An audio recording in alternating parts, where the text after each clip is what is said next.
Hey, everybody. This is Willie Adams. I am an educator and an advocate for the practice space. Today, I have a very special guest with me. Hi, guest. Please introduce yourself. Hello, I am Lola Sims Muddavanha, and I am a sixth grade teacher at Loma Vista Environmental Science Academy in Vallejo, California. How do you deal with not knowing, how students are feeling or what they're learning? What are some things that you're doing in your class to address that?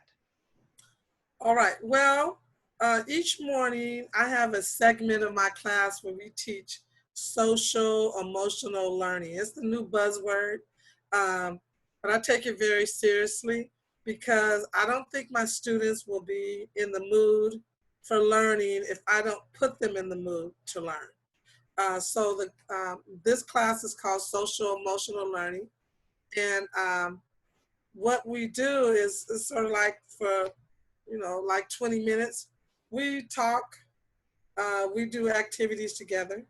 For example, today I did a really fun activity, and the kids loved it. Um, it involved me modeling an activity. The activity was called, it's an old game that people play.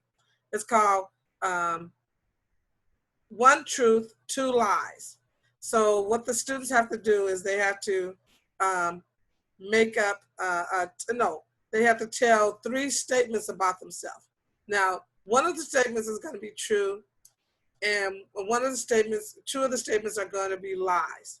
And so the other students get involved. Everybody in the classroom gets involved because everyone gets a chance to try to guess which is the truth and which are the two lies. And then when they figure out, oh no, that was the lie, that was the truth. No, that couldn't be it. So it was a lot of fun.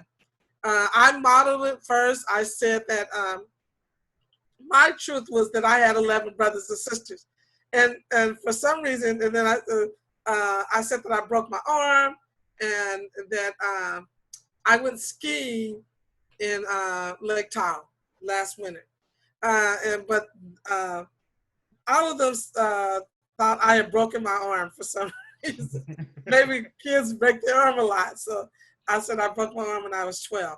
And that was saying, yeah, well, she might have broke her arm, but they never guessed that I had 11 brothers and sisters. That was like, no, to the end they said, no, you can't have 11 brothers and sisters.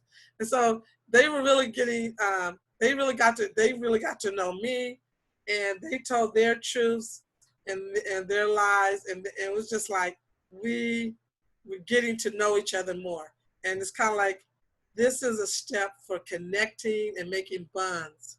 And so having these little activities every morning with them not only gets them in the mood, it gets they start. If some of them are laying down on the couch, it gets them up, and then we can get to the business of teaching. But it doesn't happen. Teaching doesn't happen if they're not in the mood to learn. Excellent. What are some other strategies you use? I know you're an awesome storyteller. I know that's a big part of Yes, your pedagogy and the way that you teach. Do uh, you ever bring those into the mix as well? I do. I tell a lot of stories. You know what? I have so many. I don't call them stories. I call them life experiences. But they think they're stories, and they say, Miss Sims, every day they say, Miss Sims, tell us a story. Tell us a story. Um, and I'm saying, all right, and most of my stories revolve around my family. And I have a younger sister. I mean, I have an older sister. She's a year older than me. Her name is Liz. And I have a million Liz stories. And for some reason, they find those stories really amusing. Uh, I remember one time, I told them about how we were at church one time when we were little. We used to go to this church. And my sister, she had on a dress that I really loved, right? I was jealous of her for some reason for having that dress. And so the dresses had these little white pearl buttons going down the front. And it was so pretty to me. That dress was so pretty. And I said, I think I should have that dress. So in my mind, I was going to get her for having that dress. So I waited until we were at church and in the middle of a crowd. and it was right after service. So we were, you know how they sometimes in they I don't know if you ever been to a traditional holiness church, but after church, probably at most churches, they were selling chicken. So it was it was in a little southern place. So Hmm. they were selling chicken with soda and that white bread that we should be eating. Anyway, so we were all in line waiting for that to get our chicken. And I looked at her and said, such a pretty dress. I really want that dress. So I went up to her and I went close to her. I guess she didn't back up or anything because I'm a sister.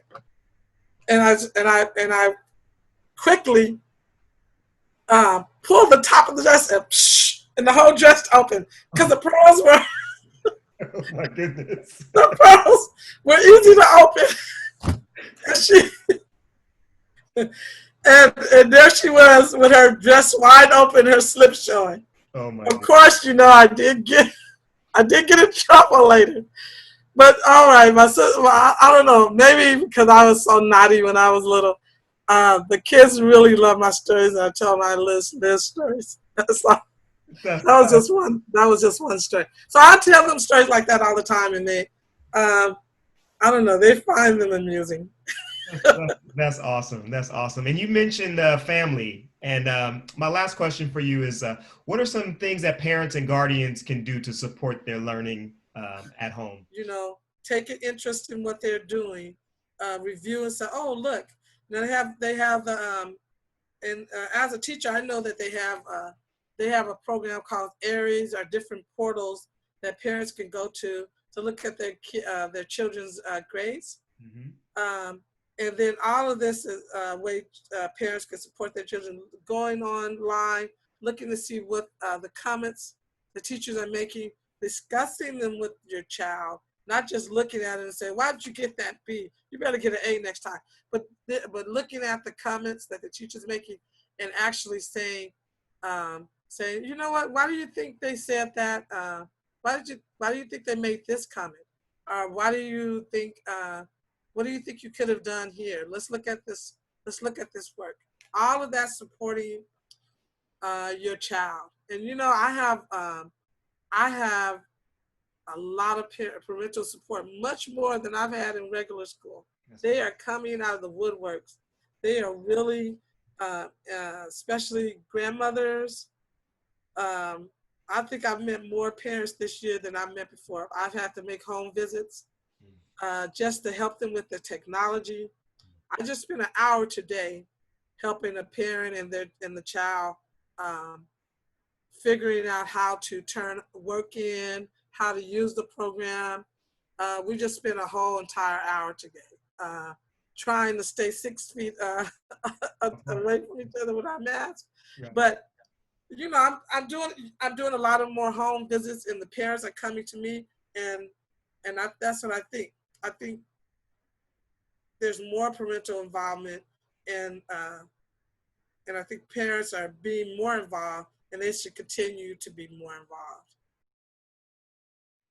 What I heard you say is you have to put their social emotional learning before the academics. They have to Yes, feel definitely. safe. They have to have an environment where they feel comfortable and safe. One way to do that is through games and activities like Two Truths and a Lie, something that gets everyone speaking. Teachers should bring themselves to the classroom, tell stories about their lives, be vulnerable, because that builds community, and that makes them trust you and feel connected to you as a teacher. So Yes. once they have that, then they can learn in this environment. But if you don't set that stage and that parameter, it's going to be very difficult. Modeling is really, really important during this time. Parents need to model good work habits, and teachers need to model that as well. Hmm. Um, Yes, I awesome. agree with you. That's what you said. I'm just feeding you back what I heard. Okay. Miss Sims, we're going to wrap it up now, but I want to really thank you for your time and your expertise. And really, I want to salute you for, really Thank you. going to the distance for your students and for the families. And, I'm really honored to have you here in this space and to learn from you as well. So thank you. Thank you very much. All right. All right. So this is again Willie Adams, and Mrs. Sims. And we are here for the practice space. Thank you, everyone. Stay safe.